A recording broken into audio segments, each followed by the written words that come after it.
O nascimento do Salvador de pecados. Em sexto, a notícia do nascimento do Salvador foi um cumprimento profético do Velho Testamento. Leamos aí o 22 e o 23. Ora, tudo isto aconteceu para que se cumprisse o que fora dito pelo Senhor por intermédio do profeta. Eis que a virgem conceberá e dará à luz um filho, e lhe será chamado pelo nome de Emanuel, que quer dizer Deus conosco. A vinda do Salvador de pecados ao mundo foi elaborada por Deus antes do mundo existir. Deus não improvisou uma redenção, ele é onisciente. Lá no Apocalipse é dito que o Cordeiro foi morto antes da fundação do mundo. Aí a gente fica assim, se perguntando, poxa, se Deus sabia de tudo, por que ele não impediu? Nós não sabemos. Os meus pensamentos não são seus pensamentos. Os meus caminhos não são os meus caminhos. Mas Deus, na eternidade, já projetou a nossa salvação e nós mesmos fomos escolhidos antes da fundação do mundo. Plano redentivo elaborado na eternidade, esse plano salvador, foi progressivamente anunciado no Velho Testamento. A revelação na época, de cada época, era suficiente para a salvação dos que criam nele. Por exemplo, aos nossos pais, Adão e Eva, qual foi a mensagem? Que um descendente da mulher esmagaria a cabeça da serpente. Então, a fé era essa. Era crendo nesse Messias que iria esmagar a cabeça da serpente. Mas já em Abraão, vem um adendo. Olha, o seu descendente, através do seu descendente, todas as famílias da terra serão abençoadas. Veja que Jesus é o descendente de Abraão. Deus prometeu a Abraão, irmãos, que um descendente dele abençoaria todas as famílias da terra.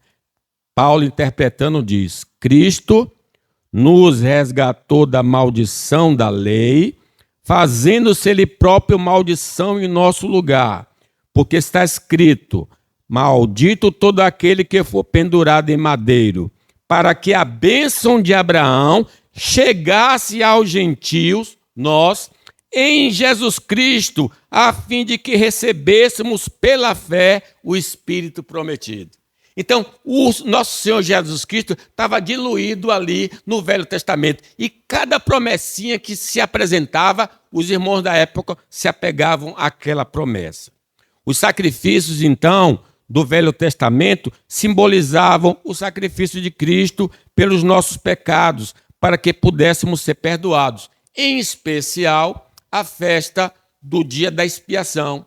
O primeiro pecado, o primeiro bode, o sacerdote confessava o pecado do povo sobre o bode, e o bode era levado para o deserto, dizendo assim: ele levou sobre si as nossas iniquidades. E o segundo bode era imolado. O sangue de Jesus, seu Filho, nos purifica de todo pecado. É um exemplo do que acontecia no Velho Testamento. Deus prometeu a Davi um descendente que assentaria em seu trono para sempre e que salvaria e governaria o seu povo. Os judeus incrédulos esperavam o Messias político, mas Bartimeu esperava o Messias espiritual. Jesus, filho de Davi, tenha misericórdia de mim. Jesus, filho de Davi, tenha misericórdia de mim. O cumprimento profético sobre o Salvador de pecados é base para crermos no cumprimento de profecias futuras. Como é que eu posso, pastor, acreditar que o que ainda não se concretizou vai se concretizar por causa da vinda do Messias, para se cumprir o que o profeta tinha dito? Eu tenho base.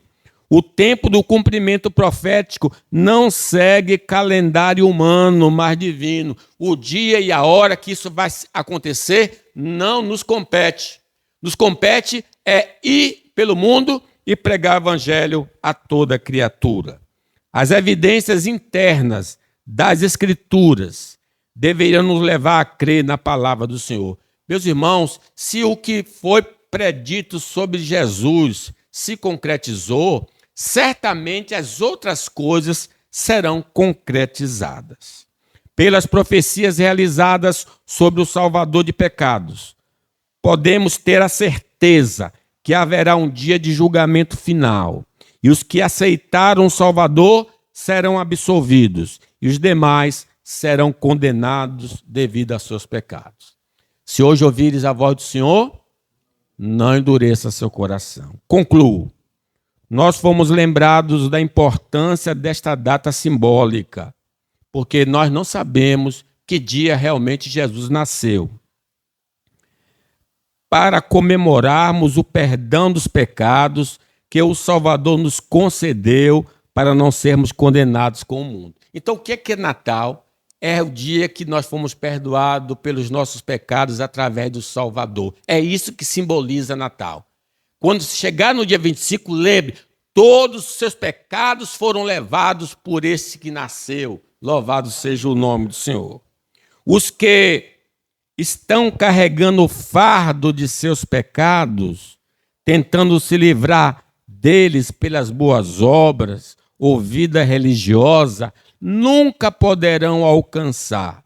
Mas se crerem em Jesus e na sua morte expiatória, serão libertos do fardo do pecado. Vinde a mim, todos que estáis cansados e sobrecarregados, e eu vos aliviarei. Tomai sobre vós o meu jugo, aprendei de mim, que sou manso e humilde de coração. Não devemos ofuscar o presente de Deus dado a nós pelo espírito mundano do Natal, que consiste em dar e receber presentes desta vida, roupa nova e muita comida e bebida. Eu não estou aqui tentando condenar quem compra roupa, quem tem comida excelente, nada disso. Mas eu quero lembrar da finalidade do Natal. Não é roupa nova, não é receber presentes, nem dar presentes, é o presente de Deus para nós. Se Deus lhe concede ter outras coisas, louvado seja o nome do Senhor. Mas a alegria da sua casa é a chegada do Salvador. Porque neste Natal mundano tem tudo, menos Jesus. Jesus está fora. Tome cuidado. Por causa do Salvador Jesus, nós não somos mais escravos do pecado, do mundo e do diabo. Mas os homens que não conhecem o Salvador estão debaixo dessa escravidão. Estão até comemorando o Natal, mas escravos, porque não conhecem o Salvador. É como no nascimento de Jesus, não havia lugar para ele.